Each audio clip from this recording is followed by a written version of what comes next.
Hi friends, నేను మీ Deepthi. Welcome to sweet home hot kitchen.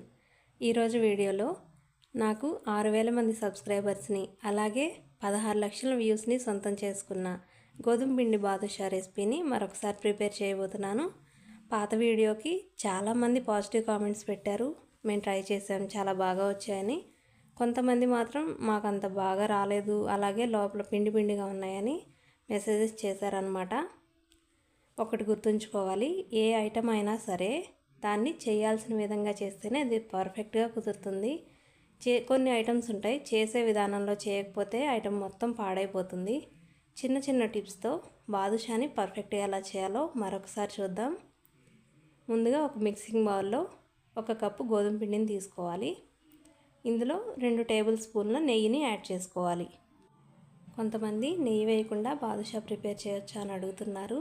లేదండి, నెయ్యి వేస్తేనే బాదుషా లోపల గుల్లగుల్లగా పొరలు పొరలుగా వస్తుంది. నెక్స్ట్ ఇందులో 1 టీ స్పూన్ వంట సోడా, అలాగే ఒక చిటికెడు మాత్రమే సాల్ట్ని వేసి ఇవన్నీ బాగా కలిసేలాగా మిక్స్ చేసుకోవాలి. నెయ్యి మొత్తం పిండికి బాగా పట్టేలాగా ఇలా పిండిని రబ్ చేస్తూ మిక్స్ చేసుకోవాలి. ఇలా ఒక 2-3 నిమిషాల పాటు మిక్స్ చేసుకోవాలి. పిండి చూసారా, నెయ్యి అంతా పట్టేసి ఇలా ముద్దలాగా అయిపోవాలన్నమాట. ఇలా మిక్స్ చేసుకున్న తర్వాత ఇందులో కొద్దిగా వాటర్ని యాడ్ చేసుకొని చపాతీ పిండి కన్సిస్టెన్సీలో కలుపుకోవాలి. పిండిని మరీ పలచగా కాకుండా అలాగే మరీ గట్టిగా కాకుండా కలుపుకోవాలి. మరీ గట్టిగా ఉన్నట్టయితే పాకం పీల్చుకోవాలన్నమాట బాదుషాలు. అలాగే మరీ పలచగా ఉన్నా కూడా ఆయిల్లో వేసినప్పుడు కానీ పాకంలో వేసినప్పుడు కానీ షేప్ అవుట్ అయ్యే ఛాన్స్ ఉంటుంది. సో వాటర్ని జాగ్రత్తగా చూసుకొని కలుపుకొని బాగా సాఫ్ట్గా అయ్యే వరకు 7-8 నిమిషాల పాటు ఇలా మిక్స్ చేసుకోవాలి. ఇలా బాగా కలుపుకున్న తర్వాత దీని మీద ఒక బౌల్ పెట్టేసి కవర్ చేసుకొని ఒక 10 నిమిషాల పాటు పక్కన ఉంచుకోవాలి. నాకు ఈ క్వాంటిటీ పిండికి 9 బాదుషాలు అయ్యాయన్నమాట. మీరు ఎక్కువ బాదుషాలు కావాలనుకుంటే క్వాంటిటీని డబుల్ చేసుకొని చేసుకోవచ్చు. నెక్స్ట్ ఇప్పుడు స్టవ్ మీద ఒక ప్యాన్ పెట్టుకొని గోధుమ పిండి ఎంతైతే తీసుకున్నామో అంత పంచదారని ప్యాన్లో వేసుకోవాలి. అలాగే ఎంత పంచదార తీసుకున్నామో అన్ని వాటర్ని దానిలో వేసుకోవాలి. 1 కప్పు గోధుమ పిండికి 1 కప్పు పంచదార, 1 కప్పు వాటరు. ఇలా పంచదార మొత్తం కరిగిపోయే వరకు కలుపుకుంటూ ఉండాలి. నెక్స్ట్ వచ్చేసరికి పాకాన్ని ఒక 7-8 నిమిషాల పాటు మరగనివ్వాలి. పాకం కన్సిస్టెన్సీ ఎలా ఉండాలంటే గులాబ్ జామున్ పాకం కన్నా కూడా కొంచెం ముదురుగా ఉండాలి. పాకం మరీ చిక్కగా అయినట్టయితే బాదుషాలు పాకాన్ని అస్సలు పీల్చుకోవు. అవి వేసినట్టు గట్టిగా అలా ఉండిపోతాయి అన్నమాట.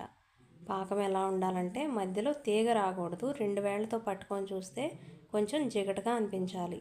అట్లాంటప్పుడు స్టవ్ ఆఫ్ చేసేసి ఇందులో కొద్దిగా యాలకుల పొడిని వేసి బాగా కలిపి పక్కన ఉంచుకోవాలి. అలా అని పాకం మరీ నీళ్ళగా కూడా ఉండకూడదు, మీడియం కన్సిస్టెన్సీలో ఉండాలి.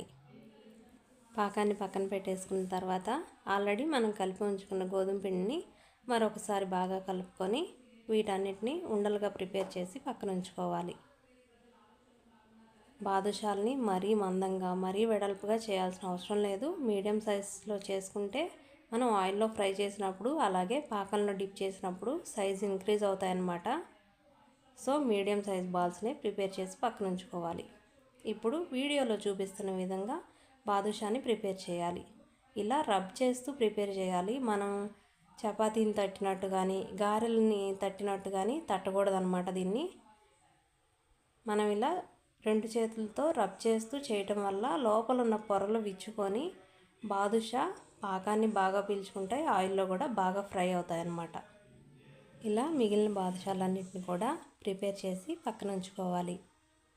ఇప్పుడు స్టవ్ మీద మరొక ప్యాన్ పెట్టుకొని డీప్ ఫ్రైకి సరిపడా ఆయిల్ని తీసుకోవాలి.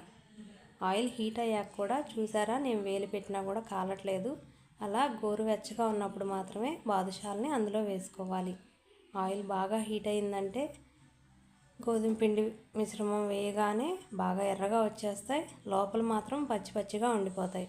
5 నిమిషాల తర్వాత ఇవే వాటంతటా అవి పైకి తేలుతాయన్నమాట. అప్పుడు మాత్రమే రెండో వైపుకి టర్న్ చేసుకోవాలి. వేయగానే కదిలిచ్చినట్టయితే బాదుషాలు షేప్ అవుట్ అయిపోతాయి. అలాగే మంట కూడా మీడియం టు లో ఫ్లేమ్లో మాత్రమే ఉంచి కుక్ చేసుకోవాలి. హై ఫ్లేమ్ మీద ఉంచినట్టయితే పైన ఎర్రగా వచ్చేస్తాయి, లోపల మాత్రం అస్సలు కుక్ అవ్వదు. ఇది ఒకటి మాత్రం గుర్తుపెట్టుకోవాలి. ఫ్రై అవటానికి కొంచెం టైం తీసుకుంటాయి, కానీ మనకి పర్ఫెక్ట్గా రావాలంటే ఇలా తప్పకుండా చేయాల్సిందే. చూసారా, బాదుషాలు సైజ్ ఇంక్రీజ్ అయ్యాయి, అలాగే మంచి గోల్డెన్ బ్రౌన్ కలర్లోకి వచ్చేసాయి. ఇప్పుడు మనం పక్కన ఉంచుకున్న పాకంలోకి బాదుషాలు వేడిగా ఉన్నప్పుడు మాత్రమే పాకంలో యాడ్ చేసుకోవాలి. పాకం కూడా గోరువెచ్చగా ఉండాలి. ఒకవేళ ఈలోపు చల్లారిపోయినట్టయితే మరొకసారి వేడి చేసుకొని అయినా సరే పాకం ఉంచుకోవాలి. ఈ బాదుషాలన్నింటినీ ఇలా పాకంలో వేసుకొని 15 to 20 మినిట్స్ లేదంటే ఒక హాఫ్ అన్ అవర్ అయినా పర్వాలేదు అందులో వేసి పాకం బాగా పీల్చుకునే వరకు అలా వదిలేసేయాలి. 15 to 20 మినిట్స్ ఇలా పాకంలో ఉంచిన తర్వాత వేరే బౌల్లోకి తీసుకొని సర్వ్ చేసుకోవచ్చు. టేస్ట్ మాత్రం నెక్స్ట్ లెవెల్ అంతే. చూసారు కదా, లోపలంతా జ్యూసీగా, లోపల నుండి కూడా బాగా కుక్ అయింది బాదుషా.